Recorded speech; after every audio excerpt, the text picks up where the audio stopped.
The moment we've all been waiting for is finally here. The Premier League is kicking off the 2025-26 season, and the excitement is palpable. After spending months away from the top flight, diving into international tournaments, other sports, or just enjoying the summer sunshine, football fans can finally refocus on the mythical 38-game quest for glory. And what better way to start than with reigning champions Liverpool hosting Bournemouth at Anfield. But here's where it gets controversial. Which lineups will these elite clubs field? And how will their transfer movements influence their first choices? That's what we're about to explore. If you've been out of the loop during the transfer window frenzy, consider this your cheat sheet. ESPN's team of reporters has analyzed and predicted the most likely starting XIs for each major club on match day 1. These lineups are not just guesses. They reflect the current squad strength, recent signings, injuries, and tactical plans. Think of it as a glimpse into the opening act of what promises to be a gripping season. First, the big club's starting squads reveal not only their star power, but also where they might need reinforcement before the transfer window slams shut on September 1st at 2 p.m. Eastern. Let's dive into how each of these giants might line up this weekend.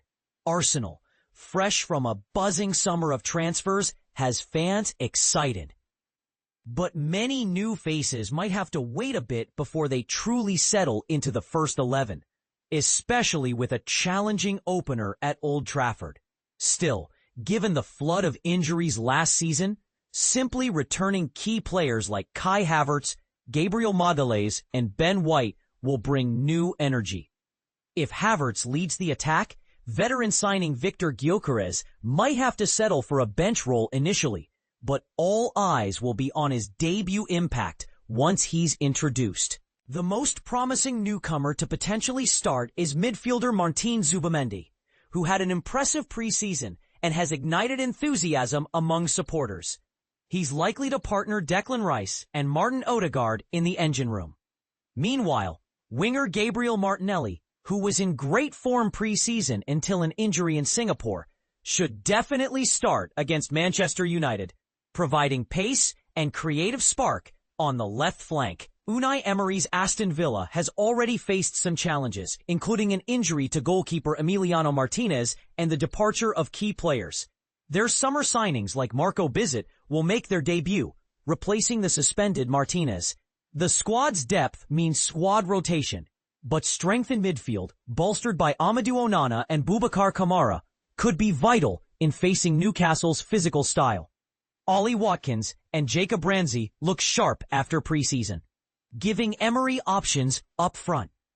Daniel Malin might find himself on the bench despite a strong preseason, with others edging him for starting spots.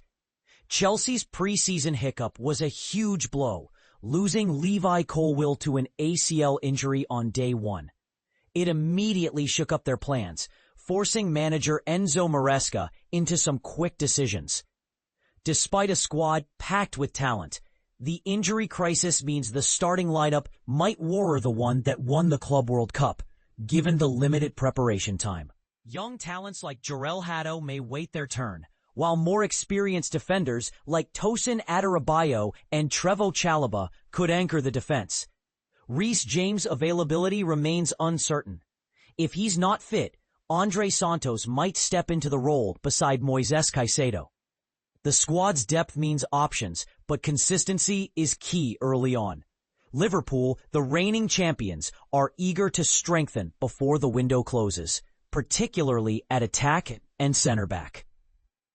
Their current squad features a strong core, but they're eyeing additional reinforcements, including promising defenders like Palace captain Mark Guéhi.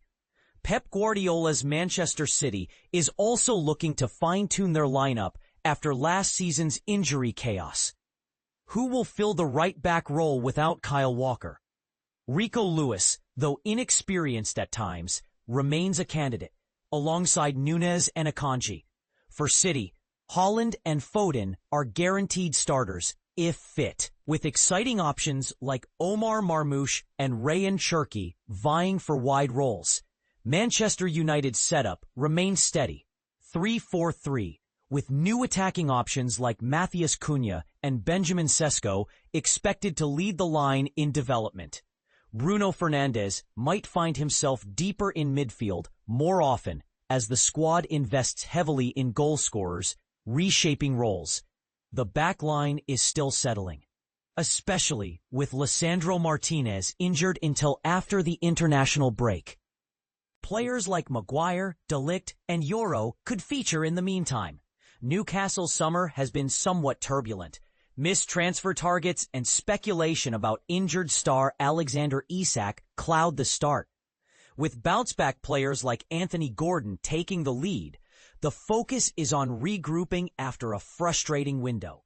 Their defensive options are slightly uncertain due to injuries, with players like Schär and Trippier poised to fill in alongside Burn. The club remains hopeful for incoming signings like Yoane Wissa to bolster their squad.